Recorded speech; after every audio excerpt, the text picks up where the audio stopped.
All right, good morning, good evening, good afternoon, ladies and gentlemen, citizens of YouTube. This is Pastor Dowell. I want to come on here this morning. I'm going to talk about relationships. Relationships, okay? Listen to me very closely. In almost everything in life, we're in a relationship. We are born into a relationship. A family is a relationship. A business is a relationship. A profession is a relationship. A community is a relationship. A church organization is a relationship. Any job that you have, it's a relationship. For those of you who may at times in the middle of relationships, you may get emotionally disturbed at times. We all know, especially if we've been in marriage, which is a relationship. If we've been in any of these particular fields in our lives, we realize that in relationships, you're going to have ups and you're going to have downs. I think the problem that we're dealing with more than anything in this world is the people simply don't understand. A lot of people simply don't understand that while you're not going to agree on every single thing, you're just simply not going to do it. It does behoove us to not to get so much into our emotions and so much into our feelings to where we totally ignore the task at hand. I'll give an example. When I was in the military, there are things that me and other sergeants, we just flat out didn't agree on. And of course, some of them were so immature, rather than listening, they would try to just pull rank and just say, okay, I'm right, blase, blase, blase. And then, of course, what I would do, is just kind of back off since they did have the rank and the authority. I would back off and then I'd watch it go to pot. I would watch it go to pot. And only then would people want to entertain alternative thoughts or ideas. In relationships, you need to learn how to mature and hope that you don't necessarily go and have to repeat mistakes. Professionals, okay? While professionals may disagree on a lot of things or some things, all right, they realize that in order to accomplish the mission, in order to get the job done, we still got to go forward. I have a role and you have a role. And if you are the one in authority and you're telling me I still need to do this even though I disagree, then that is the reason why there's a placement process. And being a professional, I'm still going to have to end up doing what you say. All right? Now, if it doesn't work, also, I'm going to be a professional and not say I told you so. If you watch professional football players, if you watch people in general, in life in general, especially when they're doing interviews, on TV or whatever it may have you, if there's some type of controversy or something that is going on within the camp, do you know what these people usually do? If they have questions that are going to be intrusive questions that's going to target people, especially if there seems to be a rift with someone, a rift with different people.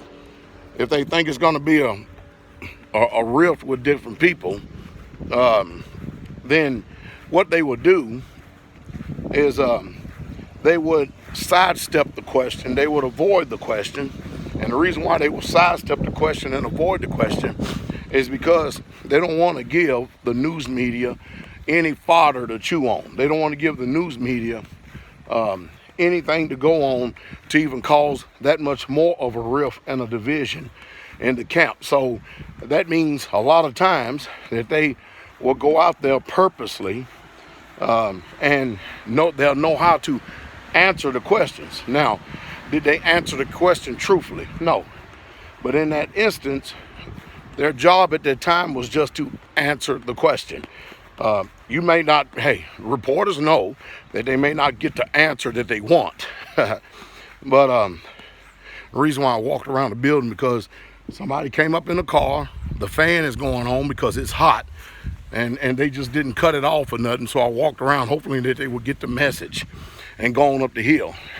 But anyway, so while any type of professional may answer the question That doesn't mean they gave you the answer that you wanted. That does not mean that they gave you the answer that you're looking for, but for the greater good. For the greater good, because it's just an interview. It really has no merit whatsoever at all. He gave an answer. I'll say this about families. Sometimes when you have people that want to be intrusive and want to get into your business in family matters, stuff, if they ask you questions, number one, you don't have to answer those questions. You can give the old model, none of your business. Now, we know that people get into their emotions, they get into their feelings, and we realize when they get into their emotions, they get in their feelings, that they're very immature. Sometimes people will give you the silent treatment. They will go weeks, months, and maybe even years, not even say nothing to you over one little simple thing like that. That is a maturity situation right there. There's a lack of maturity. I tell people all the time, especially in the ministry, I tell people all the time, look, if I have to reprove, correct, or rebuke, or do any of that stuff, it's really nothing personal. It's not personal, it's business. Because we're supposed to be about our Father's business. And what we're trying to do is accomplish the mission. What we're trying to do is we're trying to go forward. And we're trying to grow in grace, grow in knowledge, and grow in strength. Same thing with marriages. You don't have to let the whole world into your marriage. You don't. But at the same time, there still needs to be some type of respect, honor, and integrity in that relationship. So what we should be doing in the day and time and hour we live in is working on building relationships rather than destroying them. I don't mind telling you that I used to have relationships with a lot of people, and they are the ones that determined that they were going to terminate that relationship. And not only that, when they terminated the relationship so bad that when they did terminate the relationship, they did it so bad that they made sure that they burned every single bridge in the process to make sure that the relationship could never be built again. And that's just the type of people that they are. And now it's up to you to discern these type of people in your lives. It's up to you to discern because, hey, it's a choice. Sometimes people are toxic and they are not healthy for you to have a relationship nor be around. You're going to have to be the one to determine that if you're going to have a friendship or be in a relationship with someone, is it going to be a benefit for all parties? Because some people, you just simply can't get along. Matter of fact, if you look at a track record, they can't get along with anybody.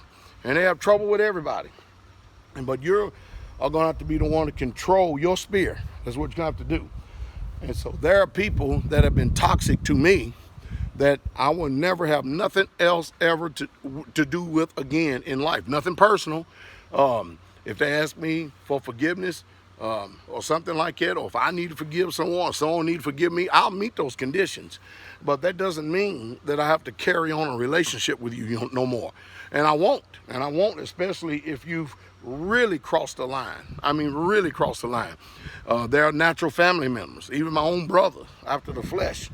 I got one brother out the flesh. I'll never have nothing else to do with him the rest of my days of my life. It makes no difference to me if I ever see him ever again or not. That doesn't trouble me at all. I mean, I remember one time I asked him a question. I said, you got this mindset, you have this ideal, you have these thoughts in your head, and everything you've ever done in life has led you to prison. It has put you back repeatedly offensive, doing crazy stuff and things, and yet and still you expect for me to listen to you? I mean, you got dishonorably discharged out of the military. I mean, am I supposed to be listening to you simply because we're brothers? And then when you cross the line to attack my family, you cross the line, do all this is crazy. I said to him, and I'm using this as an example, I said, all my life and all your life, I said, I want you to tell me right now, think of one thing, just one thing in all the years we've been living, just one thing. Think of one thing you have ever done for me. You know what he did? He sat and looked at me. Just like this. And didn't say a word. So I knew he wasn't going to respond. So I said, now, run down all the things I have done for you. And never have ever asked for anything in return. Never consider it as a favor. Just consider it as a duty as a brother.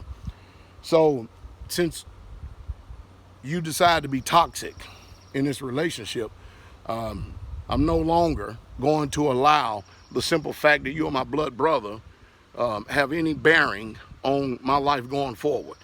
You're toxic to yourself, you're toxic to your environment, you're toxic to everyone around you, and you're toxic to me, you're toxic to my family, to the community, and so I don't need you around, and I hope you have a good life. See, now what did I do?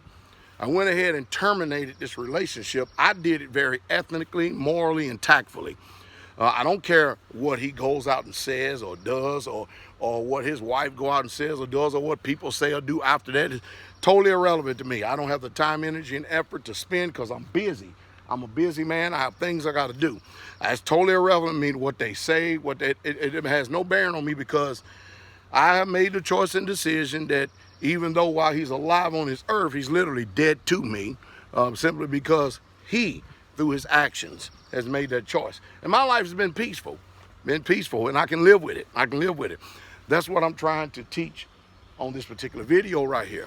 There are some people that are literally, they're just entirely too toxic to you. Just entirely too toxic to you. And you need to realize that. And you need to make sure that you discern those who are friends that love at all times, and the friends that stick closer than brothers. Those are your real true family. I hope it says something to stimulate thought.